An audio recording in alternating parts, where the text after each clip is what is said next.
this all day long, and you need a drink after you get through. Bottles and bowls, clocks and canisters. Every knick-knack is examined and scored. It's a contest. Makes you want to beat the other fella. Have a better rig and more authentic than the next fella. A nice working wagon will set you back around $10,000, but Les sees it as a work of art. Me seeing a good, pretty wagon, the first thing I want to know is reckon that fella will sell it. And there's enough money up for grabs this weekend to buy a real beauty.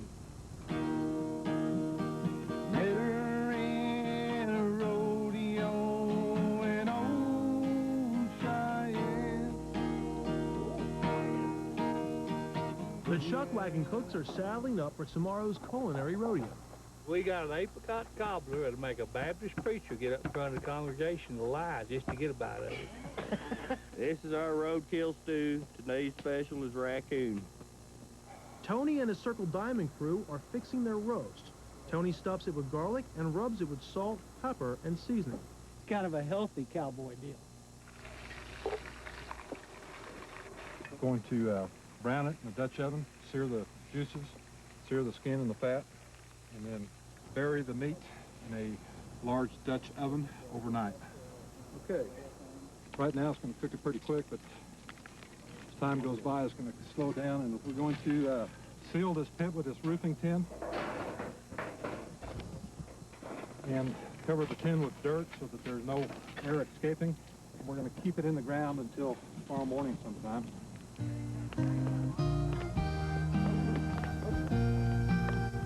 I've stewed the apricots with a little brown sugar and cinnamon and lemon juice and brandy. Those are dried apricots, and we'll use that for our cobbler. The beans are soaking, and the meat's still in the pit, so we're good to go tomorrow.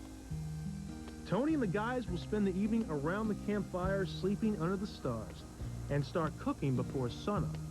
See you in the morning, bright and early. Coffee will be on. All right, we better bundle up. It gets chilly in the mountains of New Mexico. The temperature's supposed to dip into the 20s. The Cowboys had to deal with those elements, and the competitors do too. Up next, one of the camps wakes up to a frozen surprise. We had a little ice on our potatoes this morning. Will it thaw out in time? All-American Festivals will be right back. It's not just the restaurants, or the cooking shows, or the celebrities I get to meet. It's about the real people.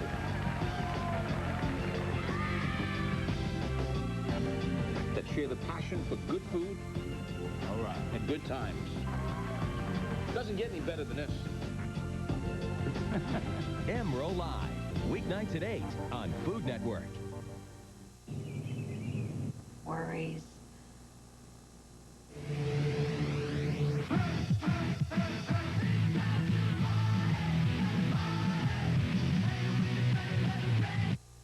Change your search without using the back button. Another way Expedia makes it easy to find the trip you're looking for. Expedia.com. Emerald's hitting the road. All right, let's do it. And stopping all along the way. Smells incredible. Ooh, man, look at this.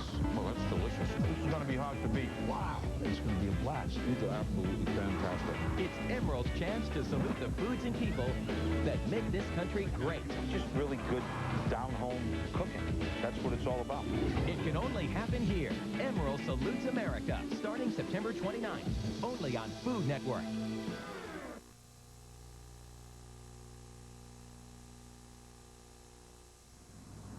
On September 11th, terrorists tried to change America forever.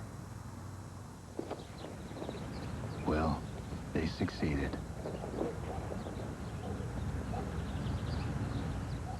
Friday and Saturday nights on Food Network.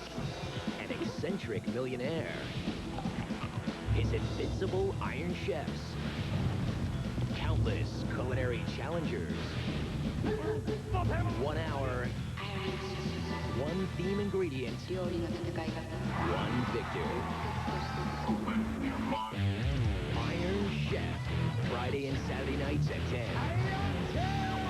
On Food Network. Sunday night, Food Network gets smitten with Britain. First, a journey back in time to discover the secrets of royal cuisine. Henry, you know you can't digest it. The revealing meals of Henry VIII in Eat Like a King. Then it's on to today's revolution. British fare that's anything but bland. Really amazing. Very good. From pub grub to cutting-edge cuisine, we're tasting England. Get smitten with Britain. Sunday starting at 9, only on Food Network.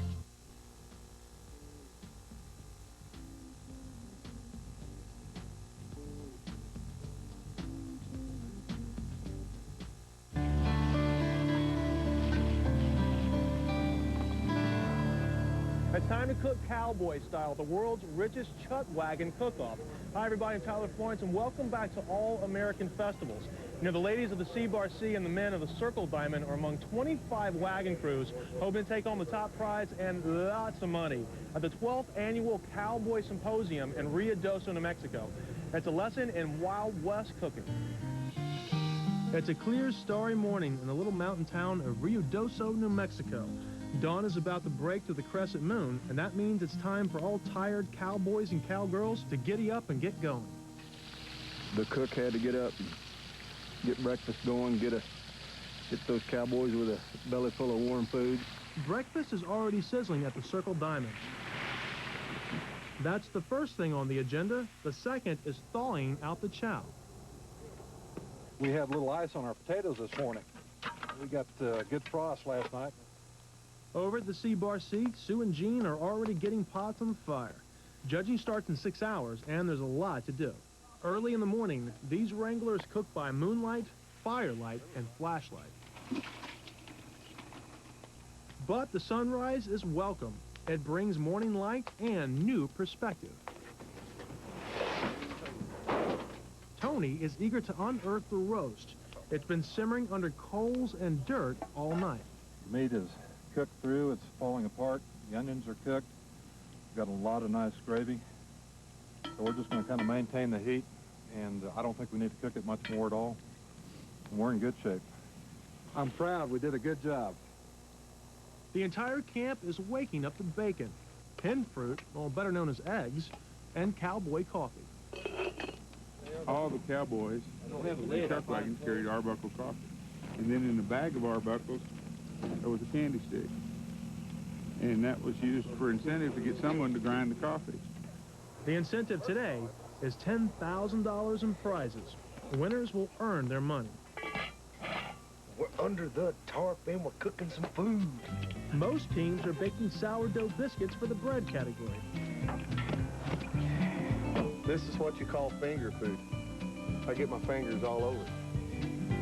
They can use the same dough for the dessert category, since almost every wagon is entering apricot cobbler or pie. Well, these are extremely fat-free. The crust is basically your basic biscuit, but it has cream cheese in it, which will go real well with that apricot. As high noon approaches, the meat, bean, and potato dishes are starting to take shape. Keep mashing them till you're tired, okay? Oh, I'm bread and steak, man. Making a little chicken fry out of him. Slam it in, and you slam it in. And there it is. And I cook with green chilies, so I ought to do pretty good. Don't they look like good frijoles? Gas is being surgically removed from these beans. Tony says the secret to beans is to stay away from them, so they don't get mushy. If you see a spoon around a can of, or a pot of beans, you take it out of their hand, because just don't touch them. It's the whole key to good beans. Contestants are allowed to spice things up as long as they don't use 8 ingredients that are banned from the competition. Oddly enough, horseshoes are perfectly acceptable. The number 4 horseshoe. You know, there's nails and there's little grooves and stuff in there. Secret seasoning. The shoe was still on when we started. Most of these cooks have hit the dusty trail before. The Wild Cow Wagon has won more than a dozen titles in 5 states. We feel like we're on a roll the last 2 years. With time running out, teams begin to round up their meals for the judges. Yeah, try to pick the best and pray. Has a nice gravy, and meat is fork tender, so we're in good shape. Look out there. Well, it's almost chow time at the Cowboy Symposium, and the different chuck wagons are getting ready to serve up the dishes in the different divisions. Beans, bread, potato, meat, and dessert for the judges. Find out who takes home the title. And the winner, $1,250 with 223 points. All American Festivals will be right back.